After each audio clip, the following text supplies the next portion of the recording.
what is a linked list and why do we need to learn it. Then we'll see what are the types of linked list and how is it represented in memory. Then we'll see what are the common operations that can be performed on linked list, like create, insert, delete, etc.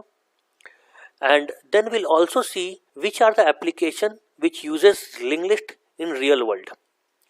And finally, we'll end this topic with understanding what are the pros and cons of linked list. So let's get started. So first, let's see what is the formal definition of linked list. So a linked list is a linear data structure where each element is a separate object. Also, each element, which is also called as node of the list, comprises of two items, that is data and reference to the next node. The most important feature of linked list is that it is variable in size. Now I am sure that you would not have understood much from this definition. So let's keep this definition aside as of now and try to understand it using a toy train example. So here we have a toy train which is having an engine and a guard's room. We also have compartments, compartment 1, 2, 3 and 4. Now before we compare this train with a linked list, we need to understand how this train works. So the first thing that we notice is that a train always starts with an engine. It can never start either with a compartment or with a guard's room. The second thing that we see is the guard room is always at the end of the train. It cannot be in the middle or at the start of the train. The third thing that we notice is that all the compartments has been joined using a coupler. So you see one coupler over here, you see one more coupler over here, one more here and one more over here. The fourth thing that we see is in a compartment we typically always have seats and those seats are occupied by passenger. The fifth thing that we see is that all these compartments over here are independent. What that means is, if in case we don't need this compartment, we can always remove it and still the train will work. Similarly, if we want to add one more compartment over here, then we can always add that compartment and the train will still work. What that means is that any of these compartments are individual separate entities and the existence of train does not depends on these compartments.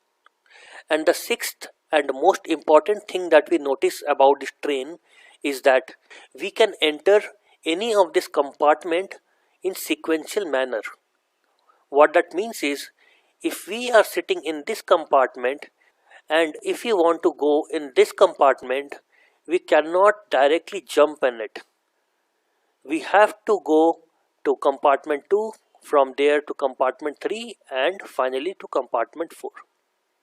Of course, we are assuming that the train is moving. So these were the 6 common observations from this picture. Now let's see how we can compare this train with a linked list.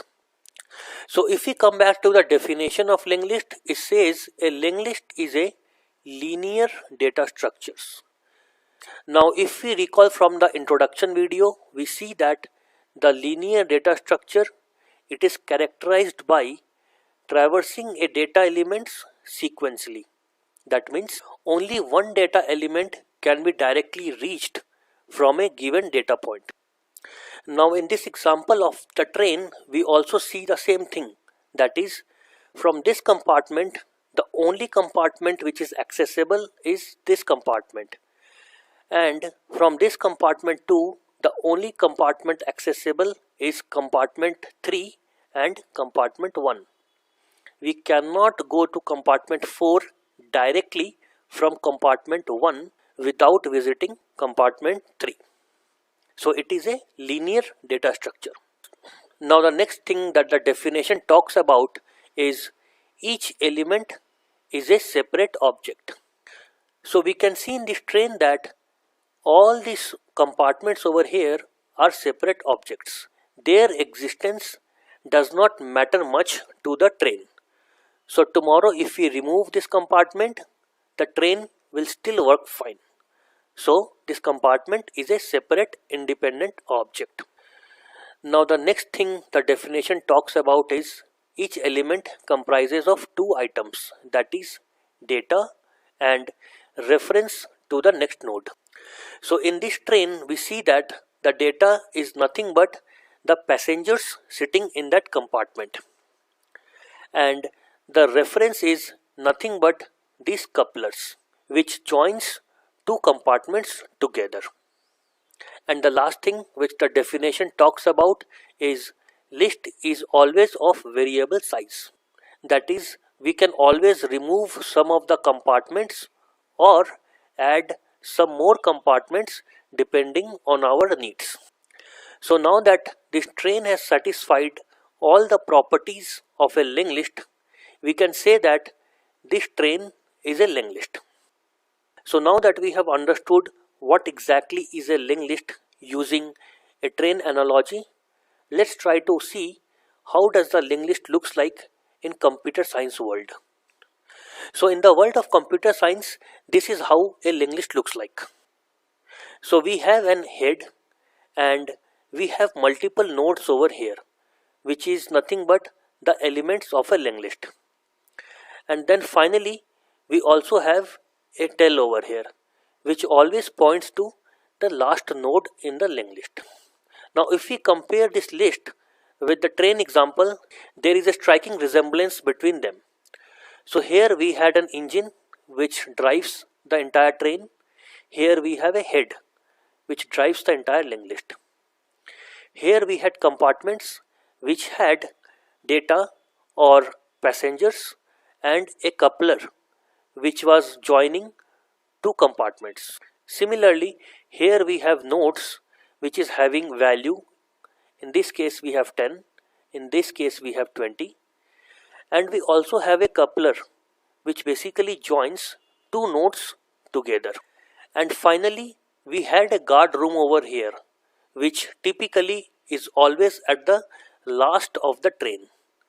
Similarly, we have a tail over here which all the time points to the last compartment or node of a list. Now how do we insert new nodes or remove existing nodes, and what is the use of head and tail? All those finer details, we'll talk about all of them in the later videos. Now that is all for this video. In the next video we'll talk about how is an array different from linked list. Thanks for your time. See you in the next video. Please subscribe, like, and share our channel. Keep supporting us.